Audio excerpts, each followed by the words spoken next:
I am so thankful for a little bit warmer weather. My goodness, it was so freaking cold for the last few days. We've made it to the other side of the winter snowpocalypse, whatever you want to call it. I wanted to make this video today because me and my wife learned a lot about what we wish we would have been more prepared for. We've had these before, but usually they're a day, day and a half. This one was multiple days, millions of people without power, millions of people without even running water. So I thought I would cover some of the recommendations that you can find from the government that talk about things that you can do to be prepared, and also some things that we learned and items that we found were really beneficial to hopefully help you for the next time we come up to one of these winter hard freezes here in Texas. Stay tuned.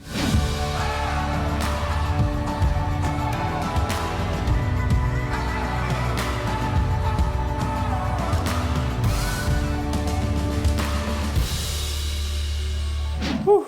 All right, well, thankfully it is a little bit warmer now. We actually have working electricity. It's funny the things that you take for granted when you don't have them, but for the last few days we've been experiencing, at least here in our area in North Katy, there's been rolling blackouts. We basically lost power on Monday, and then we were without power all the way through until Tuesday, and then it kind of was off and on every few hours or so. We would have power for an hour and then it would go out for 3 or 4 hours, and we'd have power for 30 minutes and it would go out again. And from what I understand now, the majority of the electricity that is generated in Texas, 40% of it is actually natural gas based. So of course, when those wells and things freeze and the equipment that's used to be able to clean the natural gas to get it ready for being used for energy production, when those parts and that equipment freezes, then there goes the majority of what provides our electricity generation here in Texas.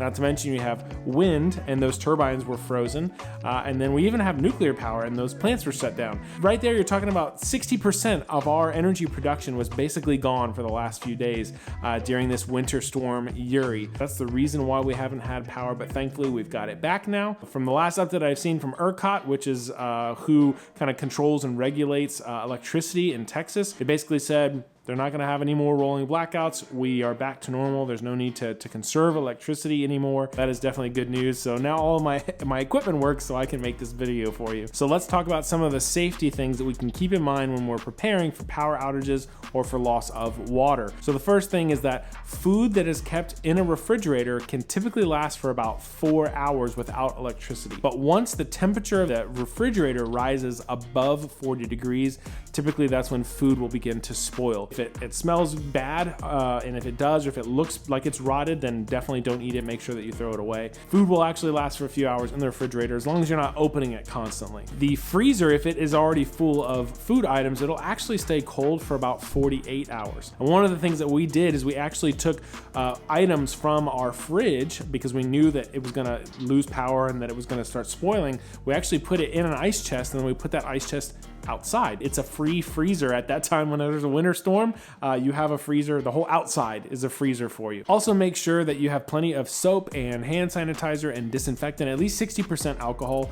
That way you can still be able to keep your home clean and get your hands clean if you are stuck inside for multiple days. It's one of those things you don't really think about until you have no soap and you have nothing that you can clean your house with. Another thing that I don't think everybody is aware of is that if you run out of running water, a lot of people think, well, how can I flush the toilet? As long as you have running water beforehand, you can fill up the tubs, the bathtubs in your house, or fill up the sink, or fill up buckets with water, because this water doesn't need to necessarily be safe to drink, but it can allow you to be able to flush your toilets. Your toilet doesn't necessarily need electricity or even water pressure to function. It just needs water in that tank, and gravity does the rest. You can use a bucket to pour water into the tank at the back of your toilet, and then you can actually use that to be able to still flush your toilets even without running water. And another thing that we learned that we're grateful that we did is we covered all of our pipes on the outside of the house. We saw multiple people in our neighborhood. I'm sure plumbers have been working around the clock to try to fix these busted pipe issues. And so a lot of that could be solved by just protecting your pipes. But there are some cool things that you can buy that are actually easy to apply and to install every single year. You can buy these covers that go on the water spigots or the faucets on the outside of your house. I'll put a link in the description for those as well. And you can buy an insulated insulated bag that fits over your breaker valve. So the breaker valve is on the side of your house. This vacuum breaker valve is where water comes in for your sprinkler system. There's a little brass top, and that gets filled up with water. And so when you winterize your sprinkler system, which I'll put a link to the video that I did on that previously, when you winterize it, you're actually getting water out of that little brass thing so that if it gets really cold and it freezes, it doesn't crack or bust because there's water inside of it. Another thing is to make sure that you got flashlights and spare batteries on hand. We definitely had a flashlight that we were able to use to see around the house at night or to quickly check something, especially for our pets. We wanted to make sure that they were okay. So a flashlight and some extra batteries definitely comes in handy. You can buy huge packs of batteries on Amazon, so that way you've got them whenever an emergency arises. One of the things we're very thankful for that we did is we actually have a little power bank. Actually, let me show it to you real quick.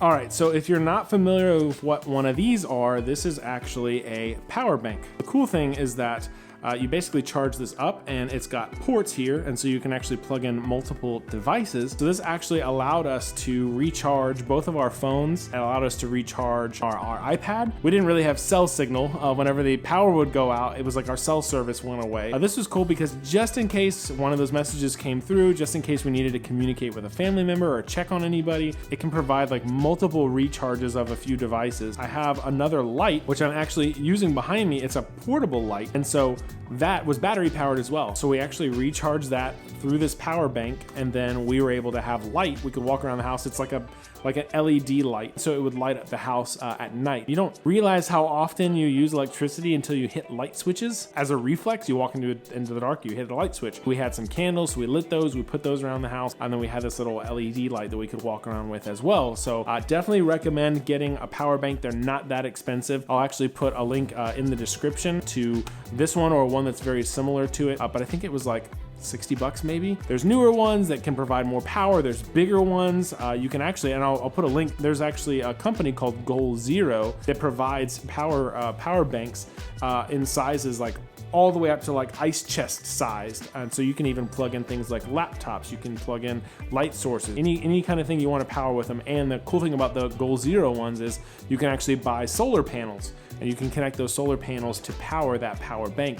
So it'll actually keep it charged and give it juice. Now, one thing with regards to generators that I wanna make sure that you know. Now, obviously when I'm talking about these power banks, these things don't run on gasoline, okay? They have batteries built into them. You charge them up either beforehand or you charge them through solar. But if you have a generator, okay, you should never ever run that generator inside of your house, because that's very dangerous, because the fumes that are generated by it can actually kill you. So do not run a generator inside the house.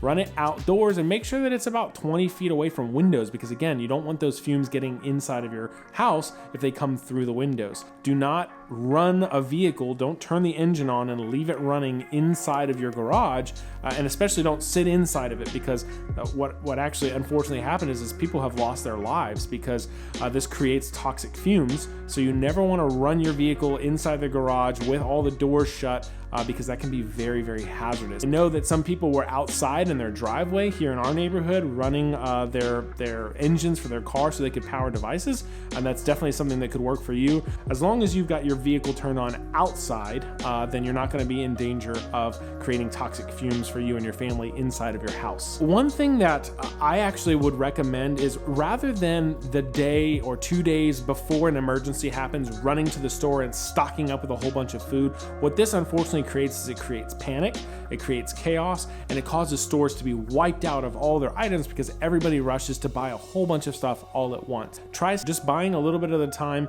every so often whenever you go to the grocery store, to make sure that your pantry has plenty of canned foods, things that don't need to be refrigerated or frozen. These are non-perishable items. That way you have plenty on hand, so when an emergency arises, the people who weren't able to prepare ahead of time can still go to the grocery store and be able to get the things that they need, but you and your family are still taken care of because you prepared ahead of time. Actually filling up your vehicles with gas prior to everything going down and being out of service also helps to alleviate some of the stress on our infrastructure, because as soon as people were able to get in their vehicles, all of the gas stations were filled up with people trying to fill up their tanks. But instead, if you fill up your tank beforehand, so that if there is a shortage of gasoline, or if gas stations are not open because there's no power, your vehicle still has plenty of gas, so that if you do need to start going anywhere, traveling, going to the grocery store, you can do that, and you're not having to fight with lines and lines of people backing up at the gas stations trying to get gasoline when it's already too late. All right, right, so those are the things that I learned during Winter Storm Uri that worked for me and my family. If you've got some tips of your own that I didn't cover in this video, please share them in the comments down below. I'd love to read and learn from you guys on things that you do to prepare for winter storms. Make sure that you give a big shout out and a big thank you to all of the people who are out working during this storm. The people, the electricians, the cable workers, the plumbers who are fixing busted pipes, the roofers who are patching roofs and ceilings. All these things we take for granted. We take for granted electricity and running water until we don't have them. Thank you for watching to the end of the video. If you liked it, give it a thumbs up. If you're watching on YouTube, hit the subscribe button down below. I put out new content every single week, helpful tips and tricks for homeowners, for buyers and sellers in this real estate market in the Houston area. Thank you again, and we will see you guys on the next video. Stay warm.